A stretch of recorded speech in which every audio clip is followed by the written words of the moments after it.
Hello, friends, and welcome. Welcome to yours and mine Cozy Corner. My name is Amanda, and on this channel, we talk about books, and more books, and really anything else that we want to. So, this is my first YouTube video. So, probably it's going to be a little choppy. Forgive me. I'm going to work on it. I get better. Just give me a little bit of grace. And also, I have a whole bunch of notes here because I'm getting older and I simply just cannot remember all the stuff. So bear with me, we'll get through it. Okay, before we get started, it is really important that you all please check your triggers. Check your triggers for this book and for any book that I post on this channel. Please check the triggers before you pick up the book. Most important. Okay, so today this video is going to be part of a segment that I believe that I'm going to call deep dives. In the deep dives, we're going to talk about the book in detail. And the only way to talk about a book is to talk about a book. So yes, there will be spoilers. There's just no way to get around it. So I think that the deep dive segments would be great for people who have already read the book and they want to discuss it a little bit more.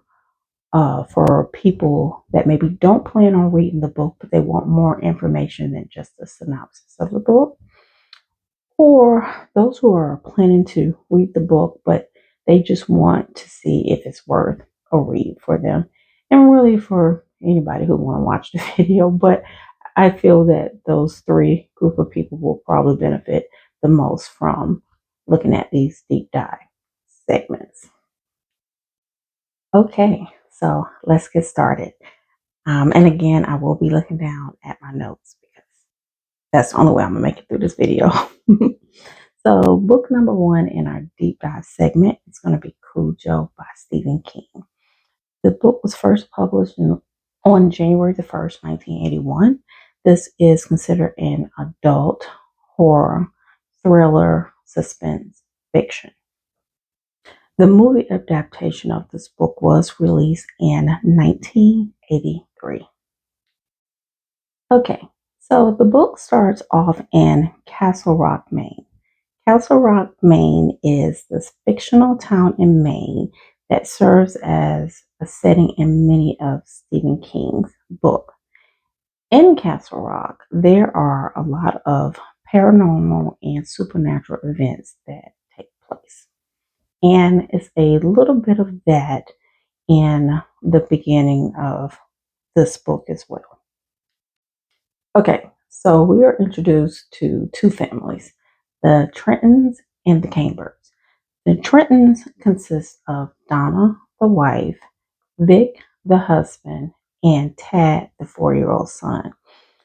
We meet them, the book starts off with them trying to reassure their son that there's no such things as monsters, that there's not a monster in his closet. However, there may be an actual monster in the closet. This is Castle Rock, and like I said earlier, supernatural things do tend to take place within Castle Rock.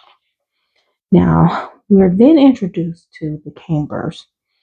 Charity is the wife, Joe is the husband, and Brett is the 8 or 9-year-old son. And then we're also introduced to their dog, Cujo, who is a 200 or almost 200-pound Saint Bernard. So what is the connection between the two families? Well, a year prior, the Trentons took their car to be repaired by Joe, who is a mechanic. The families meet for the first time, which include Cujo.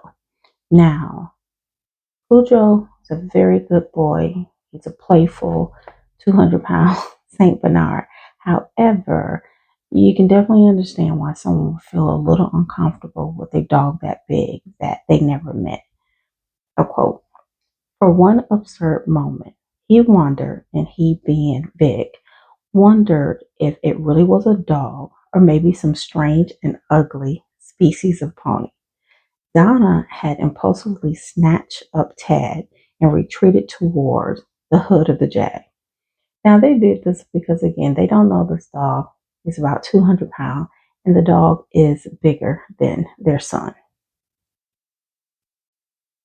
So, fast forward a year later, and we meet Cujo again. Cujo is out being just a playful dog. He is chasing rabbits. He ends up chasing the rabbits into a cave. His head gets stuck in the cave. Remember, he's an almost 200-pound St. Bernard. His head gets stuck in the cave, and unfortunately for him, he doesn't know that bats are in there. One of the bats bit him, and he contracted rabies. Next, we find out that Vic and his business partner Roger are having some business woes. They own an advertising company and they're in the midst of possibly losing one of their biggest clients. And if they lose this particular client, their business is going to collapse. So while Vic is in the midst of possibly losing his business, their livelihood, his wife Donna is in the midst of Steve Kemp. Now, Steve Kemp turns out to be the lover of Donna. She is having an affair on her husband. Now, we don't get any we don't even really get minor details about the affair.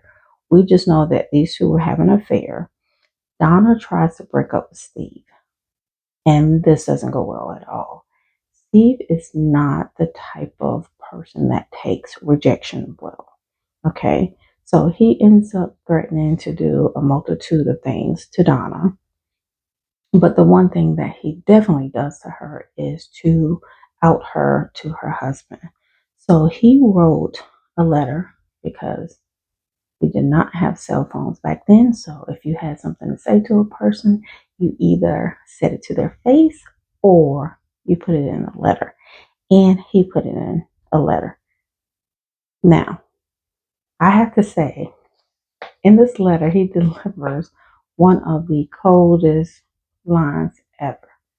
So, Donna has a mole in a particular area that no one would know where this mole is unless they've seen it. Okay? Even if the lady had a small, tiny bikini on, you wouldn't be able to see this mole. So when he referenced this, he's referenced something that her husband would know. He most definitely has seen this mole before. And I quote to you, what's that mole look like to you? To me, it looks like a question mark. Do you have any questions? Now, that's just awful. That's just a real cold line that he put in. I mean, he could have just said, I had an affair with your wife. That's bad enough. But he had to ask him, to me, it looks like a question mark. Do you have any questions? Hmm. So, anyway, Steve mailed the letter to the vet, and then he's going to get out of Dodge. But before he does that, he has to deliver just one more blow because that's just the type of person that Steve Kemp is.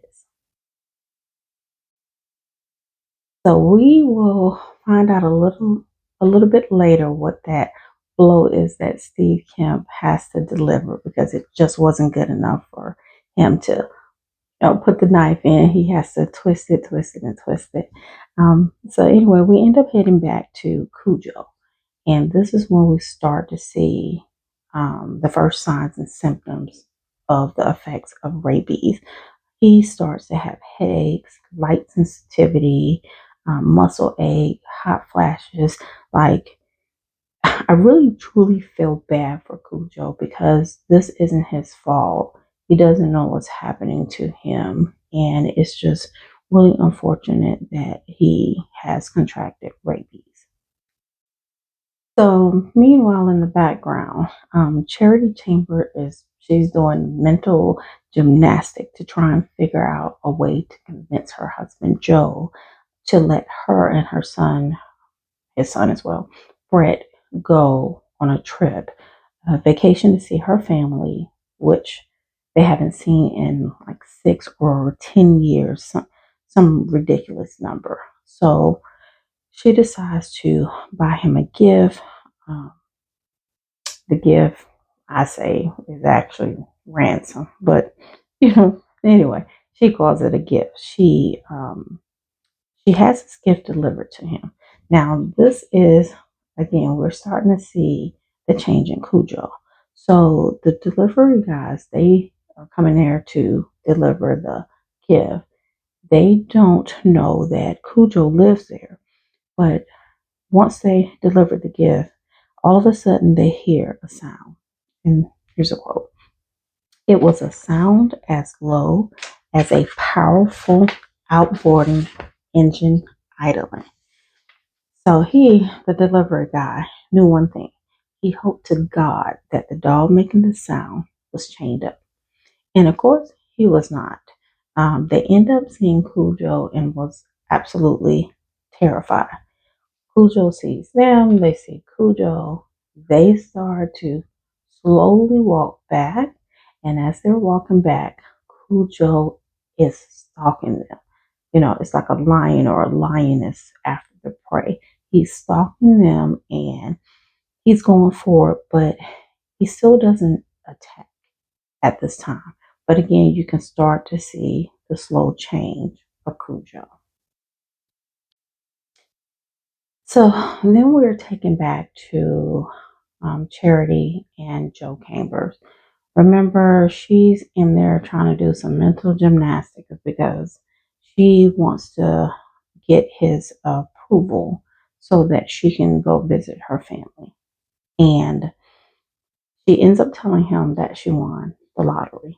And that's how she was able to purchase his gift. And while she's trying to, be nice and be kind and trying to convince him as to why she should be able to go see her family and take their son, he is just being truly mean and hateful. Like he really is POS. And all I could think during this part of the book was that I really hope Cujo eats him first. Move it on, move it on. Now, something has gotten really bad when you can't even, when you are terrified of your own dog when you haven't even seen. So one day Brett was out on the porch eating cereal, and I'm read this quote to you. And then the growling began. His heart, Brett, leapt into his throat, and he fell back a step, all the muscles tensing into bundles of wire. His first panicky thought, like a child who had suddenly tumbled into a fairy tale, was wolf, and he looked around wildly. There was nothing to see but white. Cujo came out of the fog. Now I want you to really picture this. This is this boy's dog. He's had this dog since it was a puppy. He's sitting on the porch. He's trying to eat his food, his cereal. And then all of a sudden, he just gets this fear out of nowhere. He doesn't see anything, but he has this fear that has just have overcome him. And then all of a sudden, he laid eyes on his dog. And it says, this is how King describes the dog. Cujo is having these reddish eyes, looked like he had been rolling around in mud. And he says, his muzzle was wrinkled back in a terrible mock grin that froze Brett with horror. Brett felt his heart slugging away in his throat. Thick white foam dripped slowly from between Cujo's teeth. Absolutely terrifying. Absolutely terrifying. I know he's looking at his dog like, what in the world is happening? And of course, I feel terrible for Cujo because remember, Cujo was a good boy. What happened to him is unfortunate and not his fault. So Cujo doesn't recognize the boy, and that's what he calls him. He doesn't call him Brett, he calls him the boy. And to him, the boy looked like a monster, as to everyone else is also starting to look like a monster to Cujo. Cujo wanted to, I'm going to say, eat the boy. Okay. Luckily, though, Cujo wasn't completely gone yet. He recognized Brett's voice and he starts to remember how much love he has for him, how much love he has for him, how they used to play together. And I mean, it's just so sad. So when Cujo recognizes this, he takes off running into the fog. Okay. My heart really goes out to the dog. Now, Cujo doesn't understand like why all these bad things are happening to him. And again, it's not his fault. But this will be the last time that Cujo will have any remnants of his old self. This is it. Now, Brett is left. He's standing on the porch. He's absolutely confused. He knows something is wrong with his dog, but he's not certain what he should do because if he tells his dad that something's wrong with the dog, then his dad might tell him that him and his mom can't go on the trip. And he doesn't want to mess anything up for his mom with this trip because she hadn't seen her family in years. He knows that she had to endure a lot to get, you know, his dad Joe to um, agree to it in the first place. So, this is a real terrible situation for him to be caught up in. Because keep in mind, Brett is only 8 or 9 years old. So Brett and his mom, they both decide they're not going to tell Joe what's going on. And again, it's a shame that you have to do all this mental gymnastic in order to be able to go see your family who you haven't seen in years. I mean, Joe is just a real POS, just a real piece of work. So Brett and Charity, they leave for the trip. They leave for the trip, and this is actually the last time that Brett would actually see his father alive. Um, Gary, who's also a POS, is Joe's friend. Gary is the first to be eaten by Cujo, and no tears lost on him. Like I said, he wasn't a very good person either.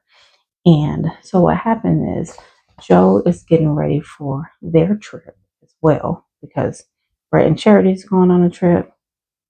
He and Gary are supposed to go as well. So he goes over to Gary's house, which is, the house next to him. He is his next door neighbor. So he goes over there. He finds his friend has been eaten, and he immediately, put two and two together and realized what happens.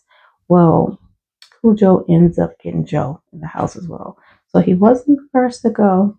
He was the second, but either way, he's gone. And let me say, King did not hold back on anything in the way that he describes the those two scenes. It is very, very descriptive. So then we meet back up with Tad and Donna. Now, kids are so receptive, okay? Tad, keep in mind, he's only 4 years old, and he knows that things aren't right between his parents. He doesn't know what's wrong, but he knows that something is wrong. So he's upstairs. He's playing with his toys, and he looks out the window. He sees his mother out there hanging up clothes because a lot of people did that back then. Didn't have washers and dryers, so they'll hang their clothes out there. And I actually know people who still hang their clothes today. But anyway, he sees that she's out there hanging up clothes. He knows that when she comes back in the house, that she's probably just going to be sitting in the chair, kind of staring out into space because she's in her head. So Again, something you wouldn't think a 4-year-old would pay attention to, but he definitely, definitely um, pays a lot of attention to, the dynamics of his parents. And because of this, he puts his truck in the plate chest, clanking them loudly on purpose so she would know he was getting ready to come down. Again, I find that very interesting that a 4-year-old would go through all that um, because he has been watching his mom and he knows, again, that something's wrong. So I say all that to say children are watching and paying attention, even if you don't think that they are. So Vic is out of town trying to save his business. Donna and Tad is trying to survive in the Pinto.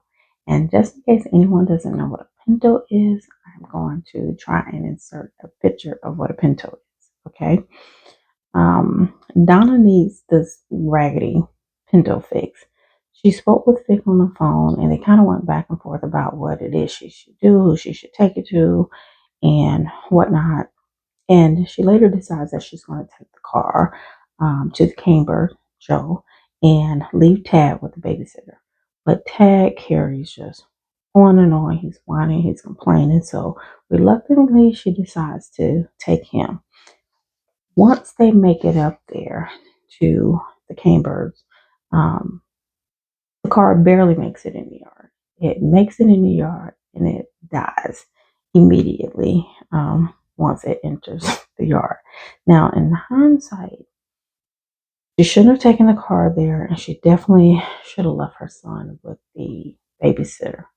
So, like I said, in hindsight. But I want to read this quote to you.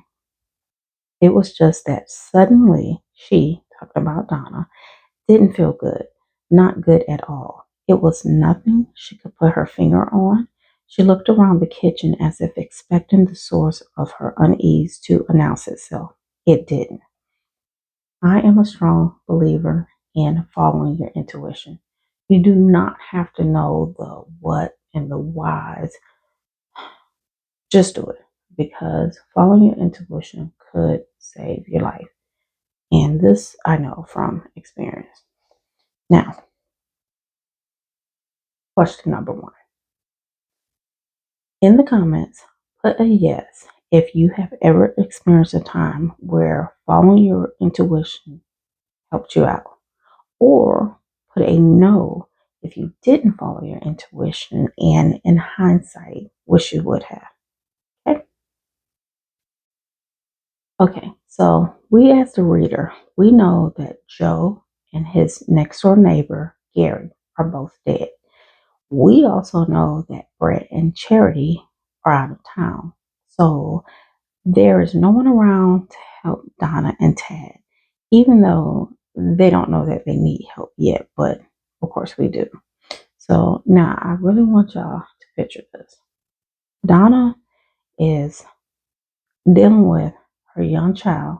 You can imagine how a 4-year-old acts sometimes. So she's dealing with a young child. Her car just died. The person that she needs to fix it isn't home. And then all of a sudden, she sees Cujo, an almost 200-pound rabbit dog. Okay? Talk about things going from bad to worse. And Pat is going on and on because he can't get his seatbelt harness off. So, in hindsight, that actually turned out to be a blessing because if she was able, or if he was able to get his seatbelt harness out, probably would have been out the car and things would not have gone so well. This to me is indicative of why sometimes you just have to maybe be grateful for the unknown. So like sometimes if you can't find your keys or you get delayed by a train or you have a flat tire, all of those things could be blessing in disguise. So sometimes just sit back and just give thanks for the things that you don't know. Okay. But anyway, when Donna sees Cujo. She immediately knows that he's sick, that something is wrong. And I quote, the dog's muzzle looked as if it has been badly lathered with shaving cream that has been left to dry. Cujo was grinning at her. Uh-uh. Stephen King, I don't know what he's doing because, see, now that's the thing for me that nightmares are made of. I mean, we're talking about, again, an almost 200-pound St. Bernard grinning at you with this crusty white foam thing around his mouth. I mean, really think about that. No, ma'am, no, sir. I don't want nothing to do with that. Nothing at all. Okay. And then King told us what the dog was thinking. It was like a first person point of view from a rabid dog. And when I say the thoughts of this dog, the things the dog was saying in his head that he wants to do to Donna, absolutely horrifying. Okay, horrifying. So now we're gonna fast forward. So Vic is out of town. He is trying to save his business, and he's also dealing with the fact that he's just learned that his wife has cheated on him. He ends up having a dream about his wife and son and monsters trying to get to them. Now, as the reader, we know that he's dead on. His family is trapped, and there is a monster that is trying to get to him. At the same time, Brett, who is Cujo's owner, he's sleepwalking. This is something that he has not done in years, but of course he's worried. He's upset about his dog. They didn't tell Joe what was going on before he left. So anyway, he's sleepwalking. He's putting out food for Cujo, and then he ends up saying Cujo's not hungry no more. And again, we as the reader know he is dead on. Cujo is not interested in regular food. Cujo only got one thing on his mind, and that is eating people and getting rid of these monsters who are affecting him. This leads me to my second question. If you have ever experienced a time where you had a dream about something and later found out that someone else was either going through what you were dreaming about or had a similar dream, put it in the comments. Put a number 2 in the comments. Now, I think that's probably rare. So the first question, I believe every single person that watches this video can answer that question one way or the other. As far as, you know, yes, they followed their intuition. No, they didn't. This particular question here, I don't believe that I will see many number 2s because I think that this is absolutely rare, but I could be wrong. Can't wait to see. So put a number 2 in the comments if you have ever experienced this. When it rains, it pours. So poor Donna and Tad. On top of the car dying, no one being home to fix the car, a rabid dog is stalking them. Help is not coming. And what I mean. So Donna was thinking that the mail has to be delivered. So the mailman will come and save the day. No. Why? Because the mail will stop. And on no other day will all these things have aligned. So again, when it rains, it pours. Okay. So now let's fast forward to Mr. I Can't Handle Rejection, Steve Kemp. You remember earlier I said that he had already outed Donna. He sent her husband Vic the letter, but Mr. Sicko just couldn't let that be. He had to deliver one more blow. So he wanted to hear the reaction of Vic. So he calls his office, but Vic's secretary ends up telling him that he's out of town. So he goes to the Trenton's home. Now, thank God Donna and Ted wasn't actually there because there's just no telling what Steve would have done had they been there.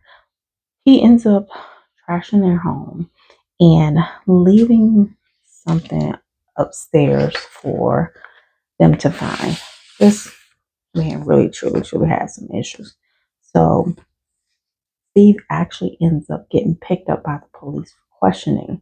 Um, while we, of course, the reader, we know that he has nothing to do with Donna and Tad missing, but because he just couldn't leave well enough alone,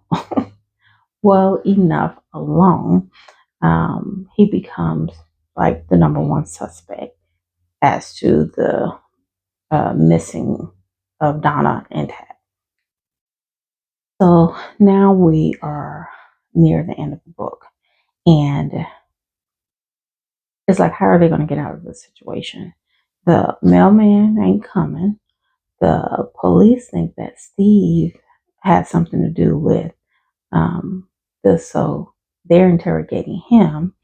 Um, and it's like, please, somebody, anybody, go up to the house. That's where Donna and Tad is. And there is an officer that does go to the house, but unfortunately, Cujo eats him. Um, so he's the third victim. He's gone. So at this point, they've been in the car a few days. The book doesn't say how long they've been in the car, but they've definitely been in there, a few days. They're hungry, dehydrated. The boy is having seizures, and the one person that came to help him, the one officer, he's the third victim. So, at this point, Donna is just going to have to do something else. She has to save her and her son and the way it looks, no one else is coming to help. Now, I won't go into details, but I will say that she comes up with a plan, and her and Cujo, they have to battle. And at this time, her husband pulls up. He remembers and he thinks, let me just go up there and check. So he pulls up, and of course, it's all after the fact, so it wasn't he wasn't really helpful. Not his fault, but wasn't really helpful. So anyway, he ends up taking the bat from her. He's trying to take in the scene of, what's going on, and he's asking for Tad, like, where's my son? Now, for those who have, for those who saw the movie and haven't read the book, please, please, please stop this video if you have triggers. Okay, I want you to stop this video. Make certain that you have checked all the trigger warning for this book. Okay, before you continue. The ending of this book is completely different from the movie. In the movie, Tad, the 4-year-old, he survives. In the book, he passes from heat exhaustion and dehydration. Now, Donna wasn't aware that he passed. So we as the reader don't know if she was mostly talking to herself because it had been a couple of days. So we just don't know. Now, this was definitely hard to read. It was hard to read, one, because of Tad's age, and also witnessing the mental breakdown of his mother and just detachment from reality was just heartbreaking. Like, I had to put the book down for a moment just to get myself together because that was just a very intense, raw scene. It was really hard. Charity and Brett they found out what happened while they're still on vacation. Charity's reaction to finding out her husband has died really speaks volume about how she really felt about her husband. Her initial reaction and then her reaction once she realized that she had to give the news to her son just really said a lot about the relationship that they had. So Donna is hospitalized for this because um, she has been bitten by Cujo, who of course had rabies. So she was being hospitalized for that, and mentally, the loss of her son, just a lot going on. So once she gets out of the hospital, we learn that her and Vic are going to try to work on their marriage. Did they make it? We don't know, but they are going to attempt to work on their marriage. Final thoughts. So, I did not read this book as a child. I watched the movie once and honestly really can't remember a lot about the movie. Um, I thought the movie Cujo was just about the dog. Needless to say, as an adult, I was shocked at um, the many different topics of this book. Okay. Um, I honestly didn't think Cujo was the main character. I think I think the main characters were actually issues, marital issues, infidelity, domestic violence, job troubles. I mean, it's just so funny to me because I thought going into reading this book that I was mostly going to be reading about Cujo the dog, and it turns out that was actually quite minimal. Um, which I actually think that made me enjoy the book even more. As a child, I definitely would not have appreciated any of those topics or those subject matters, but this is definitely an adult horror book. Now, two fun facts. Fun fact number one: Stephen King has stated that he doesn't even remember writing this book. Stephen King couldn't remember writing this book because of the lifestyle he was living during that time, and that actually says a lot. The second fun fact is that in the movie, and what is her name? In the movie, Dee Wallace, she played Donna Trenton, was married to Christopher Stone, who played Steve Kemp. I just thought that was just a nice little fun fact there. So anyway, guys, that's it. Made it through the video. Woosah. Again, this is my first video that I'm posting on YouTube. I am still a bit nervous, by it being my first. This is unnatural for me to just sit here and try and talk to you guys, but I feel like I'm talking to myself, in this camera. Again, I'm not used to it, but I'm glad that I did it. I'm just going to post it and try not to, you know, pick through it and dissect it because I've been wanting to make videos for, I don't know, well over 9, 10 years. I absolutely love YouTube, but I never did it because A, I don't feel comfortable doing it. And I just kept coming up with excuse after excuse. So I'm just going to try to edit this, which I'm that's going to be new for me as well. But I'm going to try to edit this. I'm going to put it up and I'm just going to let it be. And I hope that the video reaches whomever that, it needs to reach. Okay. So anyway, thank you guys. Thank you for your grace. I appreciate you all and hope to see you soon.